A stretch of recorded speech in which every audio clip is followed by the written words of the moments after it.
Très bien. Alexander, parlons de l'Allemagne et des nouvelles, selon lesquelles des missiles à moyenne portée et, je crois, à longue portée des États-Unis vont y être stationnés. C'est une grande nouvelle dont peu de médias dans l'Occident collectif parlent. Que pensez-vous de cette annonce concernant le stationnement de missiles en Allemagne?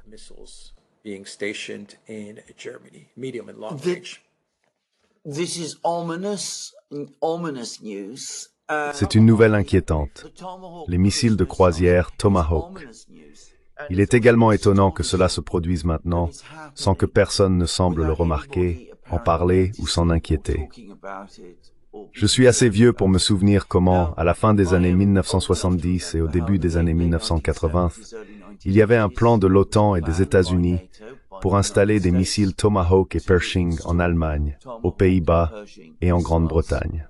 Il y a eu un tollé énorme à ce sujet. Il y a eu d'énormes manifestations contre ces déploiements en Allemagne, dirigées par le Parti vert, qui à l'époque était très différent de ce qu'il est devenu. Il y a également eu d'énormes manifestations en Grande-Bretagne.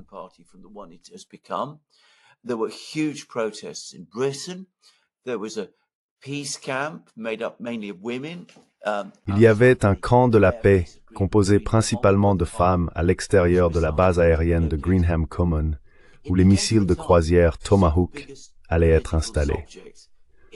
Pendant un certain temps, cela est devenu le sujet politique le plus important en Europe occidentale. Cela a finalement sapé la capacité des puissances occidentales à aller de l'avant avec cela, en raison de l'opposition massive à ces déploiements de missiles de croisière et de missiles Pershing. Très à contre-cœur et contre les souhaits du Pentagone, le président de l'époque, Ronald Reagan, a proposé ce qu'on appelait l'option 0. Cela signifiait que l'OTAN supprimerait ses armes si les Russes supprimaient des armes à moyenne portée analogues de leur propre arsenal, les soi-disant SS-20. À la grande consternation du Pentagone, l'Union soviétique, dirigée à cette époque par Gorbatchev, a finalement accepté la proposition d'option 0 de Reagan.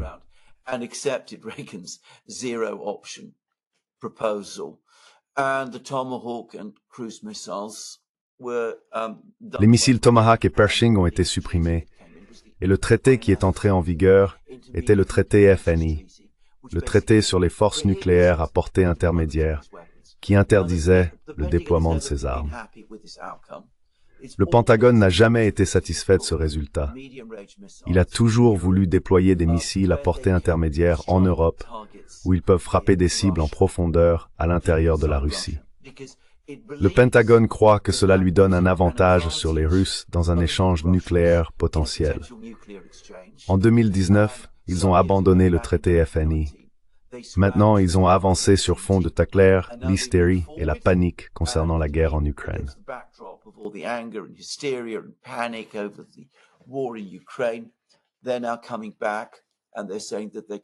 Ils disent maintenant qu'ils vont commencer à déployer des missiles de croisière Tomahawk, les mêmes missiles qu'ils cherchaient à déployer dans les années 1980. Ils prévoient de les ramener en Allemagne, ainsi que d'autres armes telles que des missiles anti-aériens et, éventuellement, des missiles hypersoniques lorsqu'ils seront disponibles. Cette fois, il semble qu'ils pourront le faire, car, dans l'atmosphère fébrile que nous avons aujourd'hui, il ne semble pas que nous verrons le genre de mouvement pacifiste que nous avions à l'époque. De plus, le Parti vert aujourd'hui est une entité complètement différente de ce qu'il était dans les années 70 et 80. Absolument.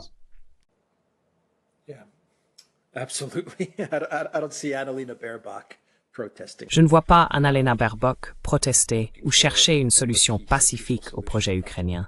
Cela ne va pas arriver. Est-ce l'avenir de l'Allemagne? Ils ont été désindustrialisés et vidés par les sanctions et l'explosion de Nord Stream, les coupants de l'énergie russe. Est-ce que l'Allemagne va devenir cela, juste une grande base militarisée des États-Unis?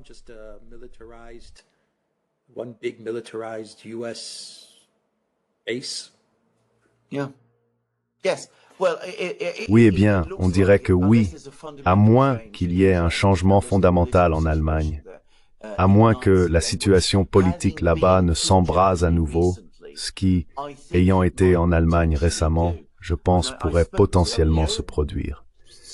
J'ai parlé à un petit groupe de jeunes en Allemagne, pas très représentatif. Je peux dire tout de suite que dans la mesure où ils sont au courant de cela, ils s'y opposeraient certainement. Ils ne veulent pas être entraînés dans ce genre de confrontation. Ils ne veulent probablement pas voir des armes nucléaires situées sur le territoire allemand à portée de la Russie.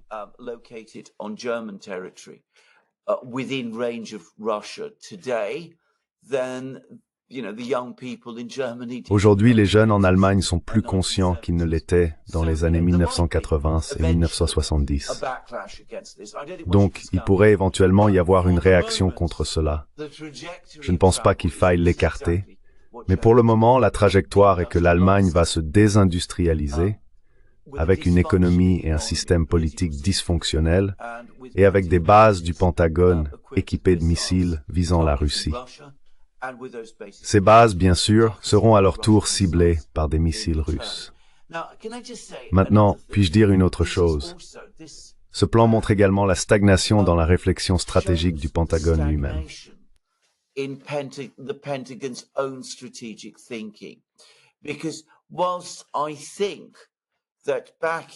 Parce que bien que je pense qu'au cours des années 1980, le déploiement de missiles de croisière et de missiles balistiques Pershing en Allemagne a effectivement donné au Pentagone un véritable avantage stratégique sur l'Union soviétique dans un échange nucléaire.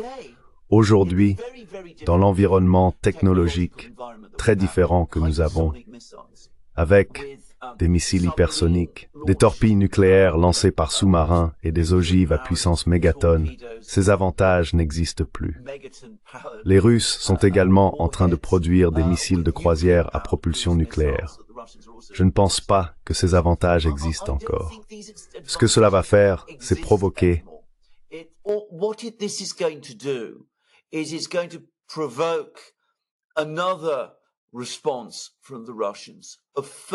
une autre réponse des Russes sera une nouvelle course aux armements militaires que les États-Unis ne peuvent pas se permettre de manière réaliste.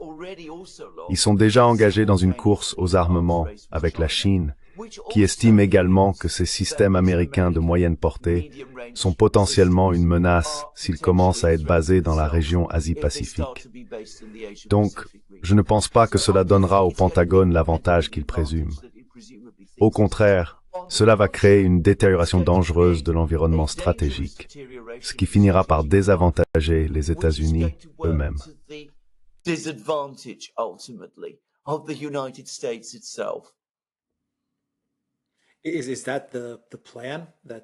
Est-ce que c'est le plan du Pentagone? Entrer dans une course aux armements avec la Russie, comme ce que nous avions à l'époque de l'Union soviétique, en pensant qu'éventuellement cela ruinerait la Russie. Reviennent-ils simplement au temps de l'Union soviétique? Et c'est pourquoi ils font cela? Ou y a-t-il quelque chose de plus?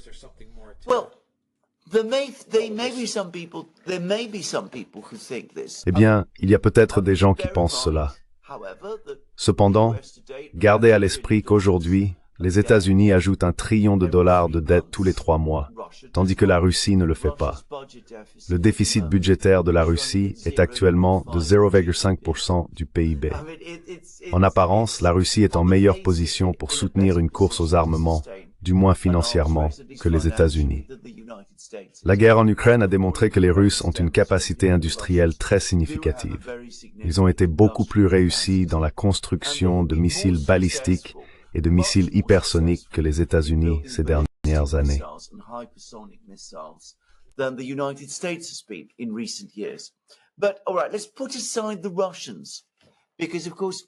Mais d'accord, mettons de côté les Russes, car bien sûr la Russie a encore une économie beaucoup plus petite que celle des États-Unis.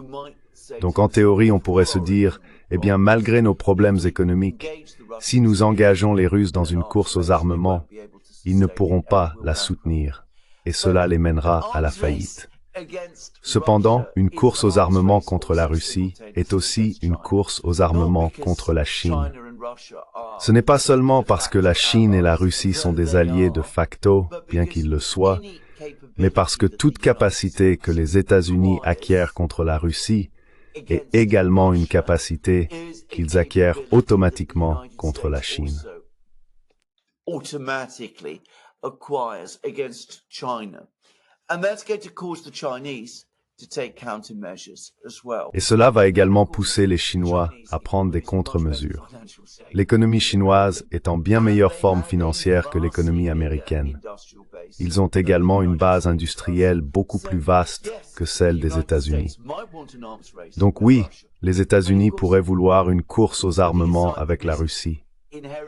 Mais en mettant de côté les risques inhérents à cela, ils pourraient aussi très facilement se retrouver dans une course aux armements avec la Chine qu'ils ne peuvent absolument pas gagner. Si c'est la réflexion, c'est une réflexion obsolète, héritée de la guerre froide, qui n'a pas été mise à jour ou repensée correctement.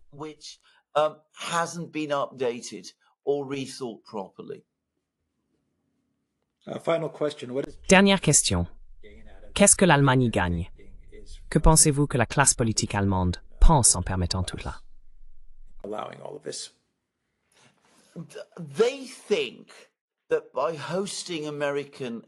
Ils pensent qu'en accueillant des missiles américains, ils maintiennent l'engagement des États-Unis en Europe.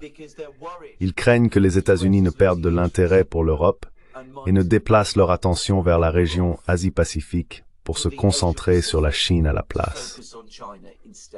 Comme l'Allemagne ne peut jamais affronter la Russie seule, même si elle acquiert des armes nucléaires, la Russie est un pays bien plus grand et plus puissant. Les Allemands peuvent calculer que garder les Américains en Allemagne les rend plus sûrs. Je ne pense pas que cela les rende plus sûrs. Je pense que cela les rend moins sûrs.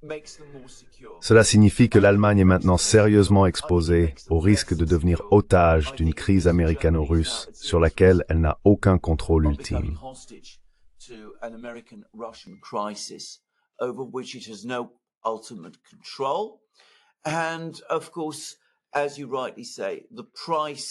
Et bien sûr, comme vous le dites à juste titre, le prix que l'Allemagne paye pour cette alliance avec les États-Unis ne cesse de croître économiquement. Avec la désindustrialisation et de nombreux autres problèmes auxquels l'Allemagne est confrontée, ses meilleurs intérêts résident de manière écrasante dans la recherche de la paix en Europe, ce qui signifie finalement la paix avec la Russie. C'est une énorme erreur que l'Allemagne commet. Mais c'est une erreur parmi une série d'erreurs que l'Allemagne a commises depuis que le gouvernement d'Olaf Scholz a pris le pouvoir en 2021.